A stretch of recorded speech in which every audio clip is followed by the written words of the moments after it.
talking about fear today. One of the first things that comes to mind when I think of fear was this experience I had when my family lived in Tennessee. Now, my daughter, Kaylee, my oldest, she was only, I think, 5 at the time. Kaylee, can you wave at us? You're not too embarrassed? Wave. She is, she's a professional spider hunter now. So, if you need her to, you just go to her. If you have a big spider you need to take care of, she has a room in the basement now. She takes care of spiders all day long like it's nothing.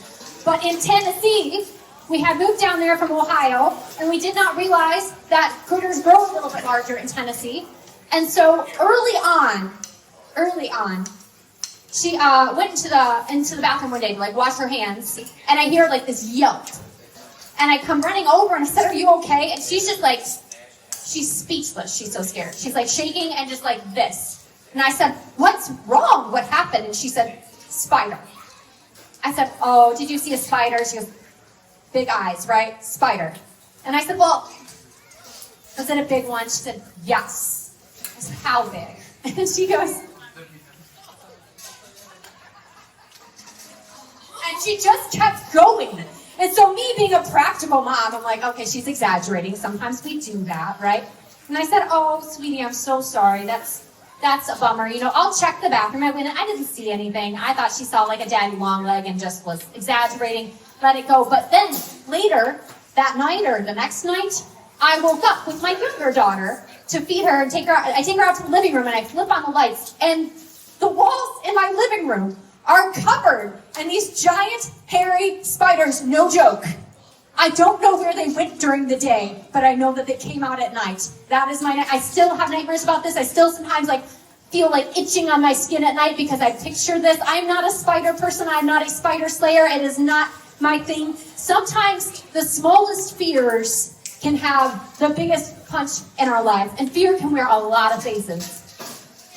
Sometimes it's lying awake, your heart racing over mutant Tennessee spiders or things that might happen. Do you ever think about the things that just might happen, might not even happen, but you're just creating stories and scenarios in your head and they keep you up at night? It might look like locking yourself in the bathroom stall because your anxiety got to be too much at school or at the store or at church. Fear might look like wondering if you're ever going to be enough, smart enough, strong enough, liked enough. It might look like putting on a smile when you're falling apart inside, or saying yes to everything because you're afraid to let somebody down. It might look like saying no to good things because you don't want to get hurt again. Fear can show up in all different kinds of moments, right? But courage means that we show up anyways. Because fear is part of a human. God knows that. He's not looking at you. He's not saying, "Get it together." He's right there in it with us. But we weren't made to let fear run the show. When fear's in charge, it's going to shut you down. It's going to make you stay quiet when you should speak up. It's going to make you freeze when you were supposed to be moving. It's going to make you settle by just getting by when God's calling you to something bigger. And so this week we've been talking about loving God with everything, with our mind and our heart and our strength, with all of our guts, right? To love people in a world that's messy and hard sometimes, we have to have courage. Not fake confidence, not even a perfect plan, just that deep down, God's got me kind of courage. So for those of you that have your Bibles, we're going to be diving into Joshua chapter 1 today. Say Joshua.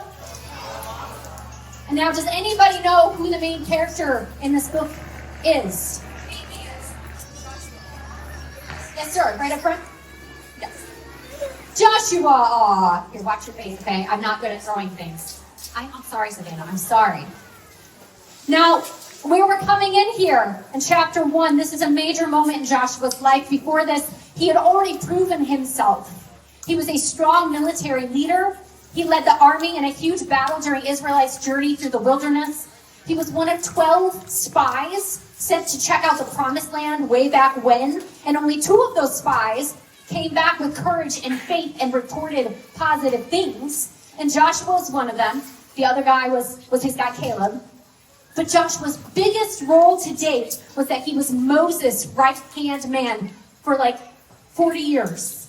He was in the background, he was watching and learning and following, and now where we come in, Moses is gone.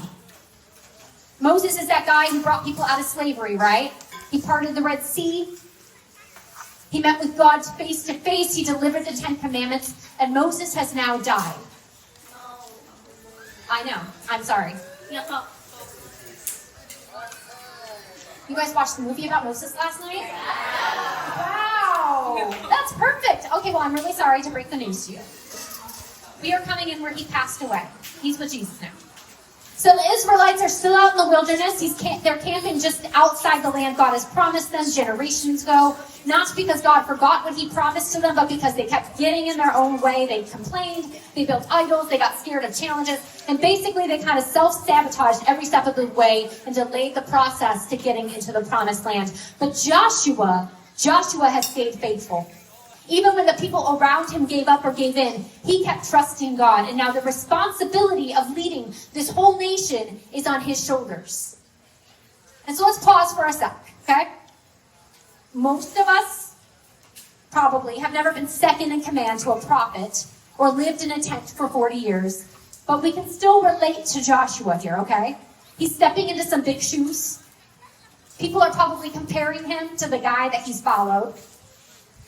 He's facing something new and something maybe intimidating or scary or challenging. And he's being asked to work with people who don't always listen well. You guys ever done group projects at school? Can be a little challenging at times. And right in the middle of all this chaos, this grief, this transition, and this pressure, God speaks to Joshua. He says, Moses, my servant, is dead. Now then, you and all these people get ready to cross the Jordan River into the land I'm about to give you. So at first, to me, these words seem a little intense, right? Like, Moses is dead. Now get up and go lead everybody across the river. Like, no, are you doing okay? You taking a moment to breathe? Just straight to business.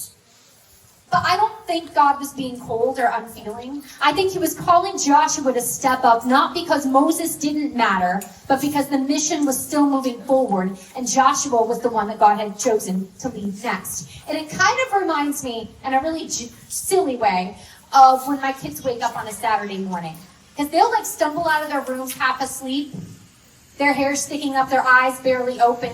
And meanwhile, not always, but many times, I've already had my coffee, I've gone on a run or a walk, I folded some laundry, I had planned out our whole day. And so when they come stumbling out half asleep, I'm like, good morning, don't forget to eat. There's a little note on the counter with a couple of chores to do, and if you knock that out, we can go for ice cream later. I am like that level energy a little too early in the morning.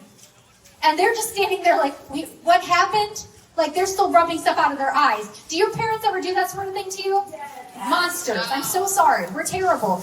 But when we do this, we're not trying to overwhelm you. It's just that we've been up. We've been caffeinated. We have made plans and we are ready to go. We're excited for the day. And that's kind of how I imagine God here. He's not brushing off Moses' legacy. He's not trying to rush Joshua.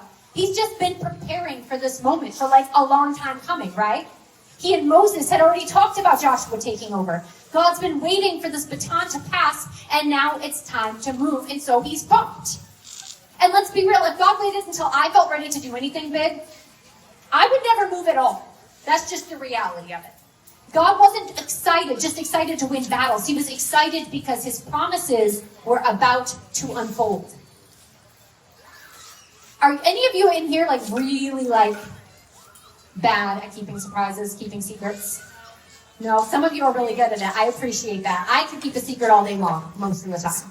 But why is it, Savannah? Why is it hard to keep it a secret if you've got like a surprise or a gift for somebody? She wants to prepare them for it. I saw a hand up back there. It's right? exciting. Why is it hard to keep it a secret? Just get excited. Yeah, you're excited. You like the person. You can't wait for them to open the gift and see what you got them or what you thought of for them, right? After years of wandering and years of waiting, this is the beginning of something new, and God was stoked. Joshua didn't need to have it all together. He just needed to say yes and move forward. So in Joshua 1, God keeps speaking to him, and he says, every place you set your foot, I'm giving to you, just like I promised Moses. From the desert to the mountains, all the way to the sea, it's yours. No one will be able to stop you as long as you live. So basically, God is telling Joshua, this is big, this is yours, now go get it. But here's the thing. This is a little bit different than when you pick out like a good gift for a person, right? God's not handing over a wrapped birthday present with a card on it that says to Joshua from God necessarily. This promise isn't like getting a new pair of Jordans delivered to your doorstep. It's more like if your parents said, hey, I'm going to give you Alex's car. You know, Alex across the street, I'm going to give you her car. And you're like, but wait, it's still parked in her driveway. Like, that's the kind of situation Joshua was walking into. God had given him the land, but other people were still living there. It wasn't empty. It wasn't easy. Joshua couldn't just roll in and start setting up his hammock. He had to step in by faith, trust that God had really given it to him, and then possibly fight for a space in it. Definitely fight for a space in it. So God had given the promise, but Joshua still had to move in order to receive it. He had to walk. He had to fight. He had to lead with boldness. Faith doesn't mean that we sit back and wait all the time. Oftentimes it means that we're stepping forward and we're trusting. So God might be calling you into something big. We talked about calling last night in Tabernacle, right? And I don't know what that looks like for you. It might be just a new school year. It might be trying out for a team. It might be making things right with somebody who you've been avoiding. It might be finally going after that thing that he's put on your heart or told you to do. And it might feel scary, and you very well, in and of yourself, might not be ready. But if God is calling you to it, he's not going to leave you hanging. He'll give you what you need to step into it. So then God gives Joshua a personal word of encouragement. He says, just like I was with Moses, I'll be with you. I'll never leave you or turn my back on you. Now that might sound basic on the surface to you and me, but for Joshua, that would have meant everything, having watched what God did for Moses for so many years on end. Think about it, like if you had just, the situation and the feelings he's having right now, if you had just been cast to play like Spider-Man after, who's the best Spider-Man? Is it Tom Holland? Yeah. Tom Holland. Okay. Let's say everybody's watching, everybody's comparing, knowing you're about to step into this role after Tom Holland.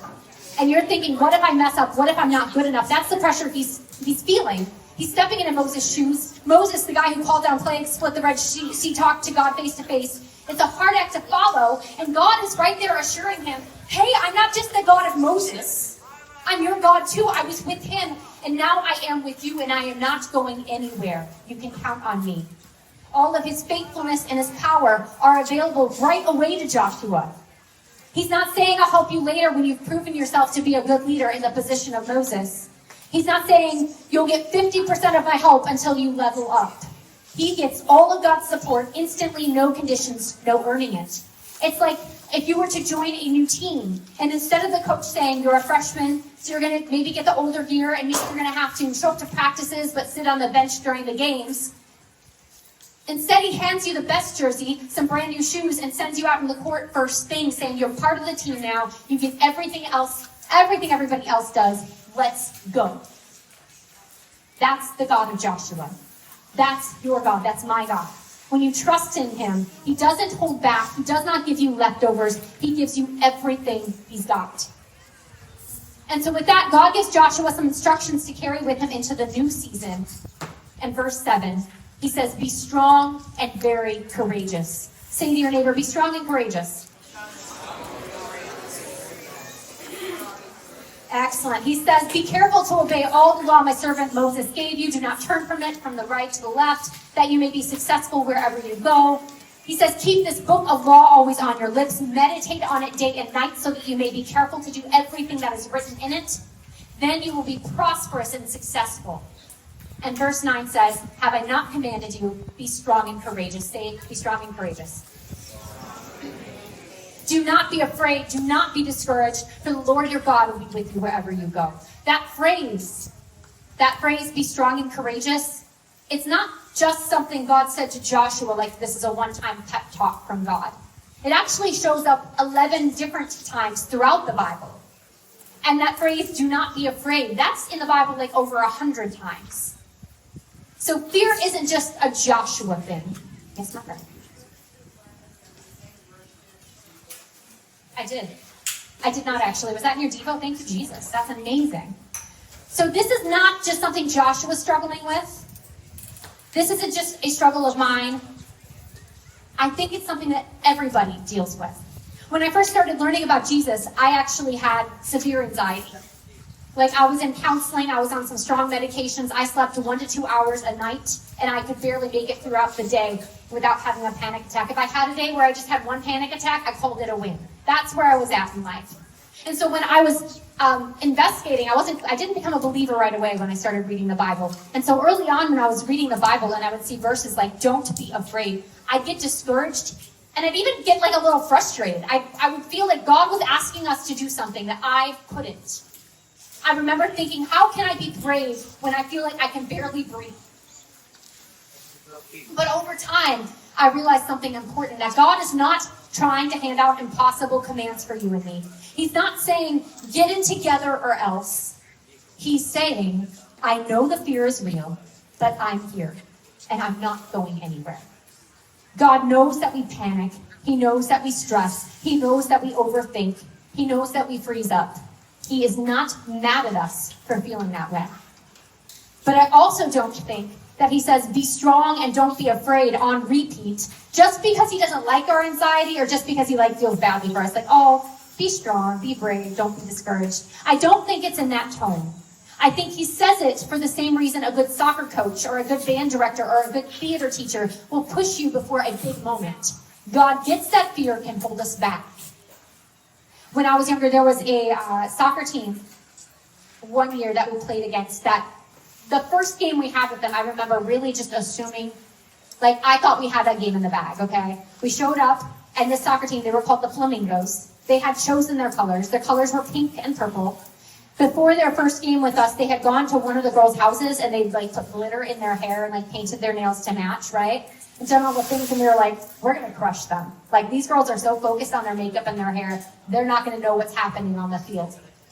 But then, we got on the field, and their coach was intense. Let me tell you, their coach, we couldn't hear our coach over their coach because their coach, the whole time in the field, was shouting out, that's your ball, that's your field. And then if we went to try to take the ball from them, she would shout, I will not even demonstrate it because I will blow up my vocal cords, but she would shout, don't let her scare you. And they would get this look in their eyes, a crazed look in their eyes. And it was suddenly their speed increased and their aggression increased, and you're just hopping out of the way. You're like, have the ball, have the field, I don't care, it's yours.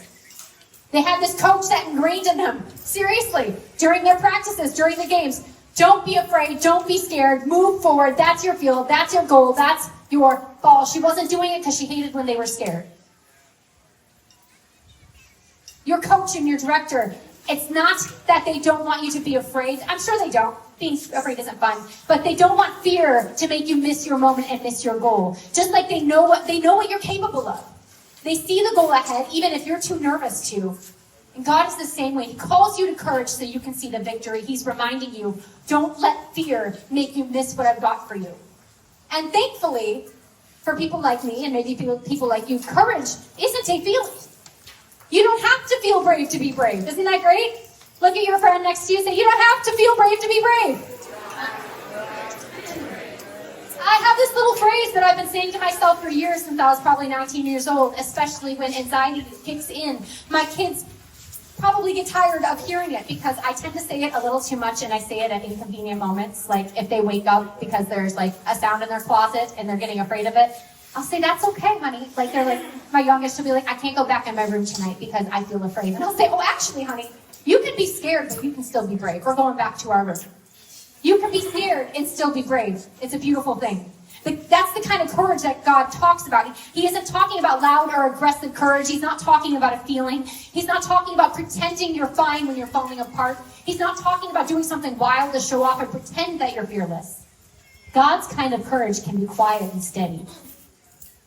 It's choosing to do the right thing when you're shaking inside. It's standing up when staying silent would be much safer. It's trusting God when your future feels blurry and you're not quite sure what's next. Courage is choosing obedience over comfort. It is faith in motion.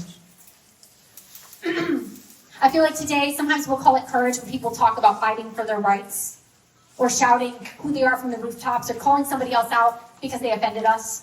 And it can be kind of a me-focused courage. But God doesn't expect, nor does he want, for us to be brave in and of ourselves.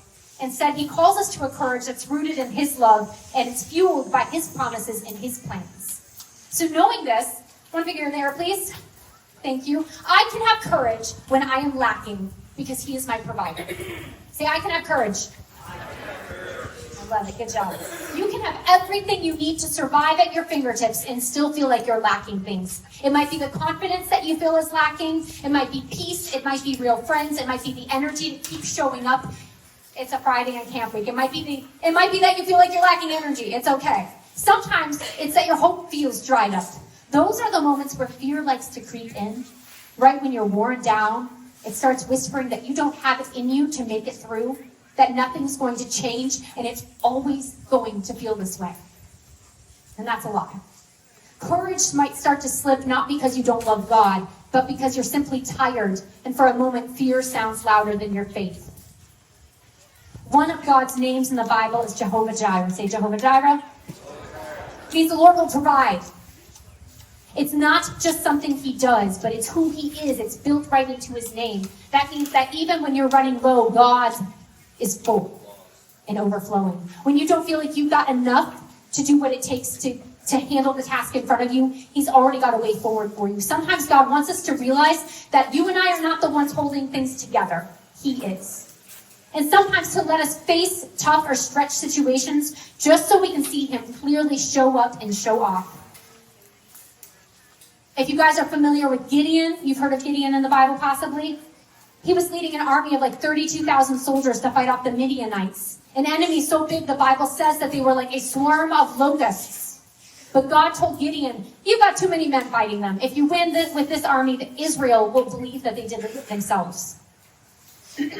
So first God tells him to let anyone who just feels afraid go home. So 22,000 men are left after that. Just like that. Now, 22,000 men left, And now Gideon's down to 10,000 men, but God wasn't done. So next he tells Gideon, watch how the men are drinking water from the river. Those who drink it by cupping the water in their hands and staying alert, those are the chosen ones to go into battle. And so how many passed that test? 300. And God said, these 300 are enough. I'll rescue Israel through them. From 32,000 down to 300. Why? Because God wanted it to be crystal clear that victory comes from him, not from us. It's not on our shoulders. So let's say you're feeling completely unqualified for something. Like to lead a devotional at your youth group, or to join the worship team, or to even just like have a conversation about your faith at the lunch table. You might think things like, I'm not outgoing enough. I don't know the Bible good enough. Other people are more gifted than me. But that's where Gideon's principle can kick in. If God has positioned you to do these things. God doesn't need you to be the strongest, the smartest, or the loudest. He just needs you to say yes. So living it out might look like saying yes to praying out loud when your voice shakes. It might look like choosing to start a Bible study with a friend, even if you're not quite sure how it's going to turn out. It might look like inviting somebody to church, even when you're afraid of rejection. It might look like showing up for somebody who's struggling and just listening to them, knowing you might not have all the answers. Knowing who is with me. Put 2 fingers up, please. I can have courage when life hurts because God's promises will not fail me. Say, I can have courage. Life? Well, I don't know about your life. My life does not always go as planned. Have you ever studied until your eyes fell out of their sockets and you still didn't pass the test or get the grade you wanted? Some of you are like, no, I get straight A's all the time, and genuinely, God bless you. Maybe you've been praying for your family, but they still fight more than they have fun. Or maybe you've shown kindness to somebody at school and they betrayed your trust. When things go wrong, it is easy to feel like God has just forgotten you and left you, but he hasn't.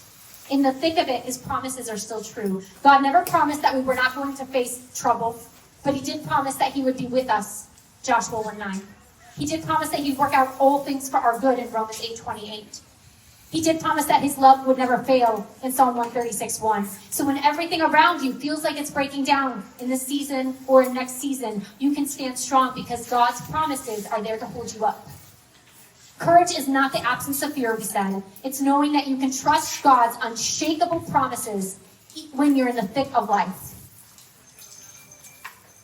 Having courage that's rooted in God's promises means you respond differently when life doesn't go your way.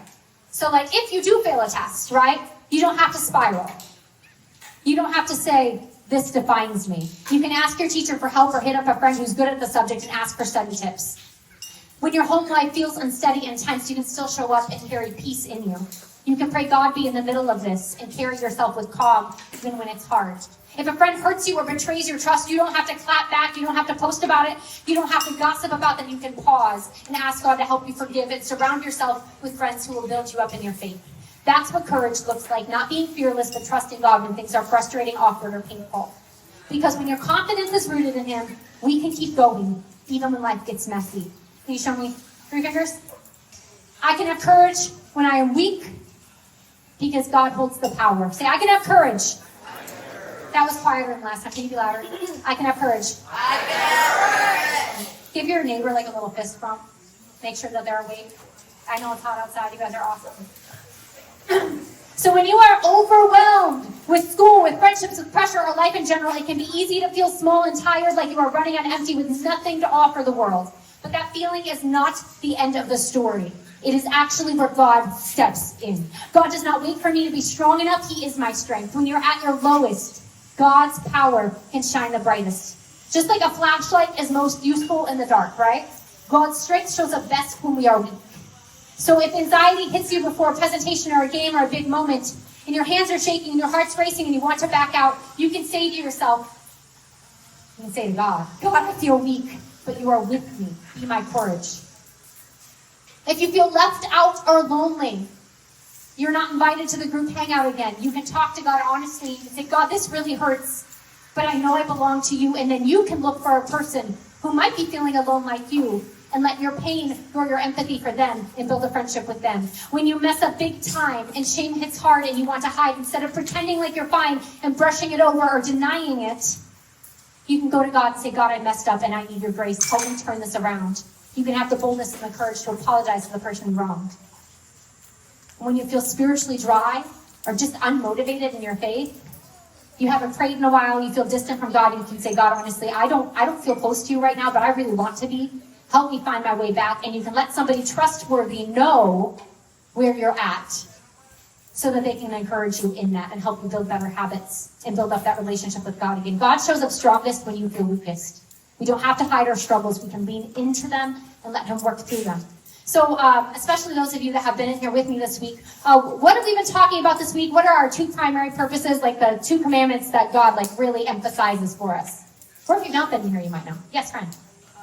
Love God and love neighbor and love. Nice. I'm going to practice with you. Good job. Give a round of applause. Nice job. Thank you.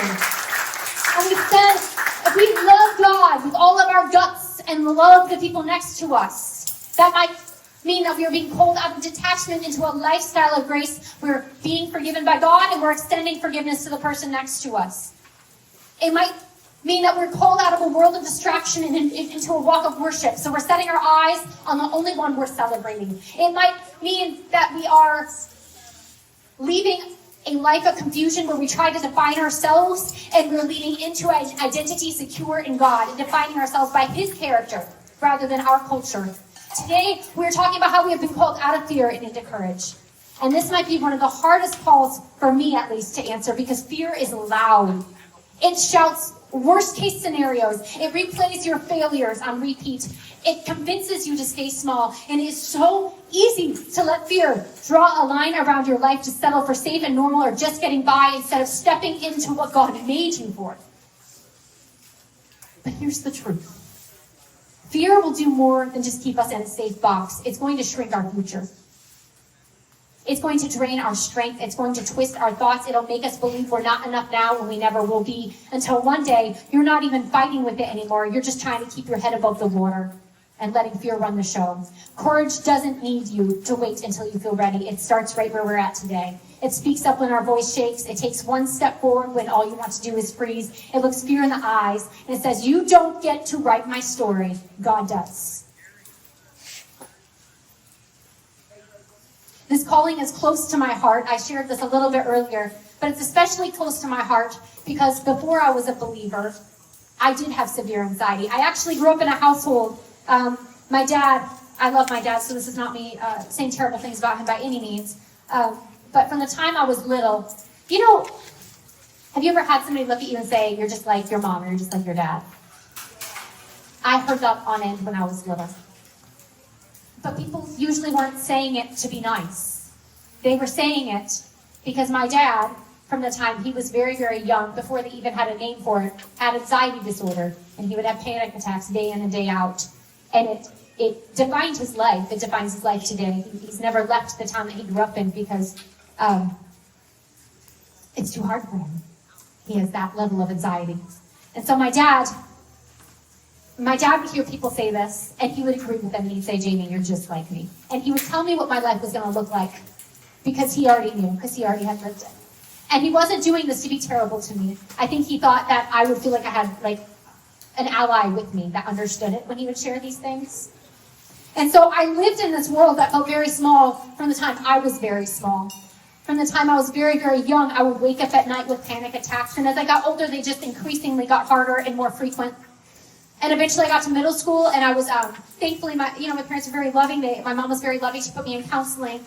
And they diagnosed me with anxiety disorder and panic attack syndrome and agoraphobia and all these things. And they put me on some really strong medications to try to handle it. And the thing was, all those are great tools. I have nothing against those. Those are great tools. But I wasn't getting better.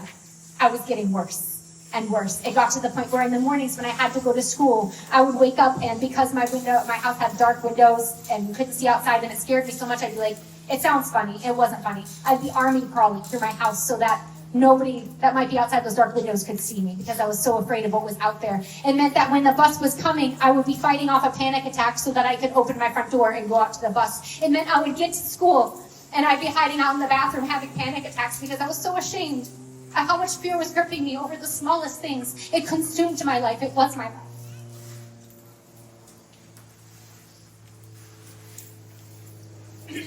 And I remember going to a camp, having friends that invited me to be part of their church, and having friends that invited me to this camp, and making my way there, and being introduced to the God of peace.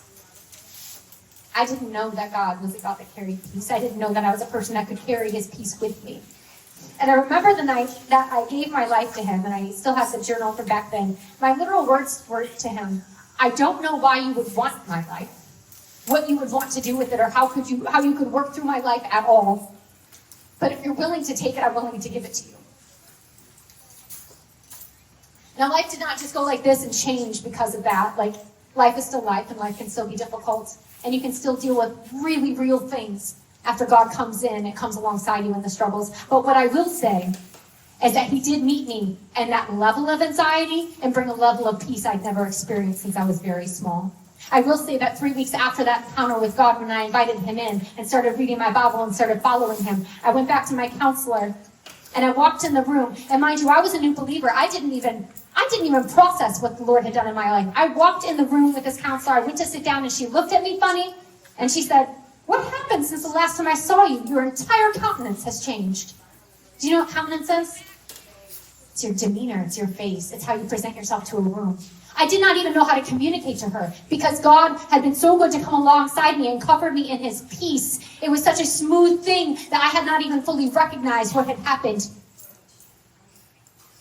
This is important to my life, and I think it's important to your life, because having a God of peace in your corner can change the trajectory of your life.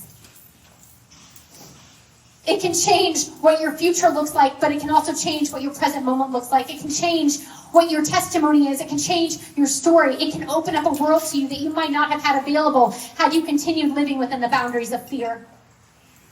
And so right now I'm going to ask you guys to stand up. I know you've been sitting on that cement for a long time. I know some of you are just visiting us today and we're so happy. So I appreciate y'all listening so intently. I'm going to ask you to shake off your feet a little bit. In case your knees are hurting or whatever it may be. Shake off your feet like you're shaking off here. And as we do this, I'm going to ask that Wellspring's phenomenal team comes back up to the platform. We love Wellspring, right, guys?